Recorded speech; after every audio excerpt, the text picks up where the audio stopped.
This is the White Coat Investor Podcast, Milestones to Millionaire, celebrating stories of success along the journey to financial freedom. Here is your host, Dr. Jim Dolly.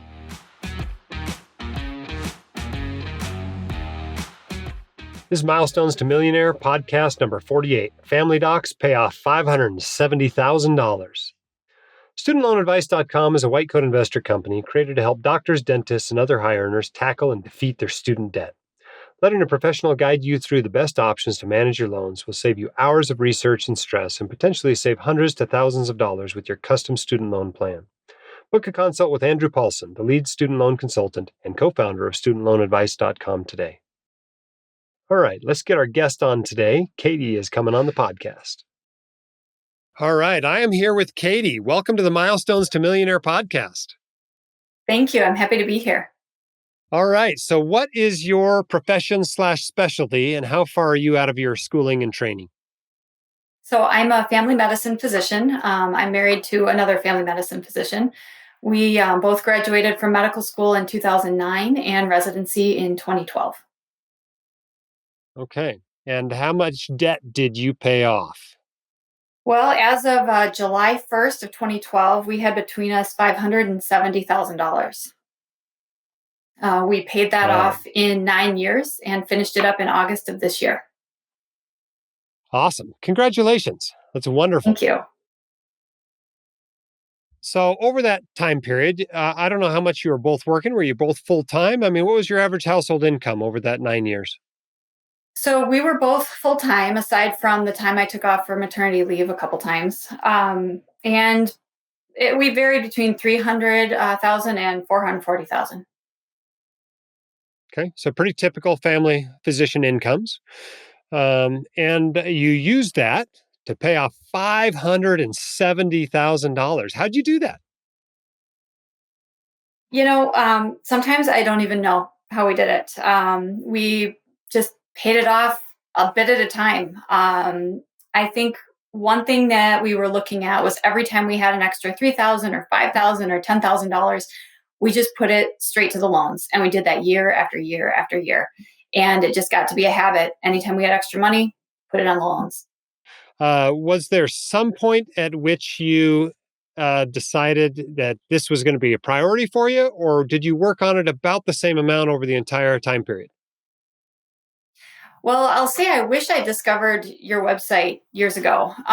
We knew that with the monthly payments that we were going to have, if we just paid on the standard payback period, it was going to be something that we would be dealing with a lot for 10 to 25 years. And so we hit it really hard the first 2 years. It was before we had kids, we rented, we lived like residents. Once we had kids, we had moved again and changed jobs, and we had to dial it back a little bit with the speed because we had to hire a nanny, and all of those things were kind of expensive, and we wanted to start saving for retirement more. So the first 2 years were a ton of it. In the last couple of years, we hit it really hard.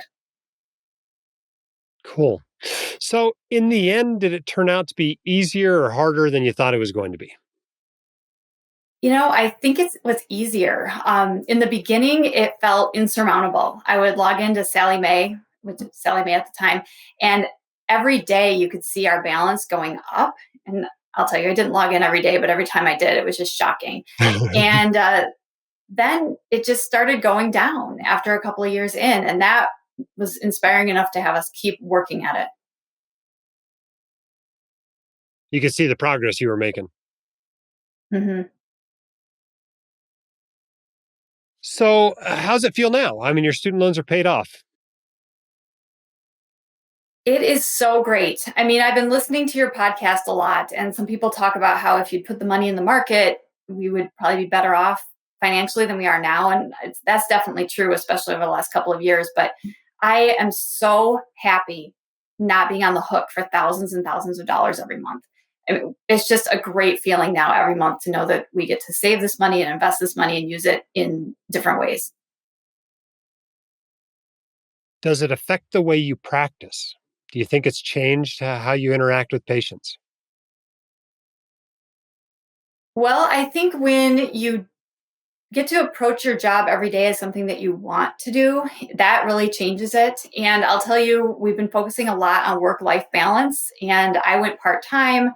My husband and I are committing to taking all of our vacation. And so, in that way, it's made a really big difference. Do you think if you still owed three or $400,000 that you wouldn't be as comfortable in making those decisions? Oh, absolutely. I mean, when in the beginning, when we owed this much money, we worked so much. Every possible chance we could get a few extra hours, we did it. And now we don't have to do that anymore. And it feels really good. More time with the kids, more time seeing family. We're really enjoying things more. Now, what loan programs did you use? Were you in a government loan program, or did you end up refinancing your loans, or what was your strategy through there? I have to say, we didn't know a lot about the programs that were available. And back in 2012, it just wasn't really publicized too much what was available to us. So we haven't had any government programs. We didn't do public service loan forgiveness. We did refinance several times with the two of us over the years to get lower interest rates, but that was about it. We just paid it all off. You carved it out of your budget and sent it into the lender. Yep. All right. So let's go back. Let's say there's somebody in your situation. They are coming out of school or they're in residency and they owe $250,000, $300,000. They're married to somebody else that owes $300,000. What advice do you have for them? Well, I think that it means a lot to listen to your other attendings and see what they did well and what they wish they would have changed. One of my biggest pieces of advice is similar to what you give people is drive a used car. Don't buy a house right away because you're likely to leave your first job, as we did a couple of years in, and live in that crummy rental just a little bit longer because you'll appreciate the nicer house even more when you really have the money to enjoy it. And then just get in the habit of sending every spare dollar that you have into the loans while still saving in your 401ks and the 529s if you've got kids. So it sounds like you took a balanced approach over those 9 years. So you've built some wealth along the way. We did. All right. Well, what's next for you and your financial goals? Well, as I mentioned, we've been focusing a lot on working a little bit less, spending more time with the family. So I went part time, and that's been really enjoyable. Spending more time with my son, which has been great. And we're really starting to focus more on the 529s. We didn't really want to do a lot of that while we still had student loan debt. I don't know if that was the right decision, but that's the decision that we made. And then putting more in the taxable, which is another thing that we didn't do a lot of while we were focusing on the debt. Um, the other thing is we have some projects on this big old house that we have that we've just been waiting on, and we're actually going to do a couple of those just a little bit at a time as we have cash to do it, and that's going to be fun. Awesome. Well, this is a pretty remarkable story. You guys paid off a lot of debt. Yes, it took a little while, but you were also saving along the way, and so it's not like you're behind in anything else. You just simply took it out of your living expenses by living frugally. Driving an older car, etc., not going crazy on home renovations, so on and so forth. I mean, basically, you just came up with a plan, you followed your plan, and voila, 9 years later, $570,000 is gone. So that is pretty awesome. Yeah, Very, very well done. You should be proud of yourselves. Do you have thank any you. plans to celebrate? Yeah. We a little bit, we have a lot of friends locally, and I think that was the other thing that helped us is that we absolutely love where we live, and so we did have a little get together with some of our friends, and told those that care about that kind of thing how we did it, and so that was fun. Cool. I feel like paying off student loans is one of those things that you can invite your friends over still and celebrate. Years ago, people used to have mortgage burning parties.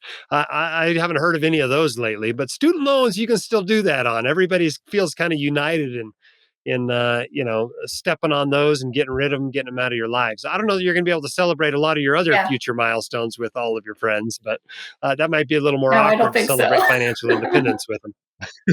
Yeah. But this one you can. So well done. Congratulations on your success. Thank you. All right. I hope you enjoyed that interview. It's always fun to talk to people. When we do these recordings, I usually talk to them for a few minutes before and afterward. You don't actually get to hear the whole interview, which sometimes comes out with some additional information. It's really fun. She wanted to come on because she felt like she didn't hear very many of these milestones interviews that talked about people paying off loans in longer time periods. They spent 9 years paying theirs off. And I pointed out to her, well, when you graduated, you had far more than average debt, and as family practitioners, had less than average income. So they really had, in a lot of ways, a tough row to hoe. And so it wasn't surprising at all to me to see them take 9 years to do it. And I was proud of them for not only doing that, but also being able to invest along the way. And so now they're not like they're starting from scratch now. They've already got a significant nest egg being built. So pretty inspiring story. You too can pay off your student loans. You should not feel bad if you can't get them paid off in 2 or 3 years. These two docs took 9 years to pay theirs off. But look at what it's allowed them to do. Right now, they're looking at making changes in their house. They've made changes to how they practice. They've made changes in how much they practice. It really is pretty liberating to be able to get your financial ducks in a row. Our sponsor is studentloanadvice.com. Andrew Paulson is the lead student loan consultant and co-founder of studentloanadvice.com. He has a master's degree in accounting and a certified student loan professional or CSLP designation. Andrew will help you get a customized student loan plan using the principles of the White Coat Investor. This can save you hours of research and stress and potentially save you hundreds to thousands of dollars. Andrew can get you answers to all of your student loan questions, clarity about your financial future, and get you started down the right path towards financial independence. Book a consult with Andrew at studentloanadvice.com today.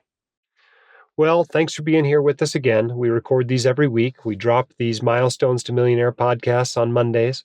We drop the regular White Coat Investor podcast on Thursdays. Hope you enjoy both types of podcasts. We sure enjoy making them for you. And keep your head up, shoulders back. You've got this, and we can help. We'll see you next time right here on the Milestones to Millionaire podcast. My dad, your host, Dr. Dolly, is a practicing emergency physician, blogger, author, and podcaster. He is not a licensed accountant, attorney, or financial advisor, so this podcast is for your entertainment and information only and should not be considered official, personalized financial advice.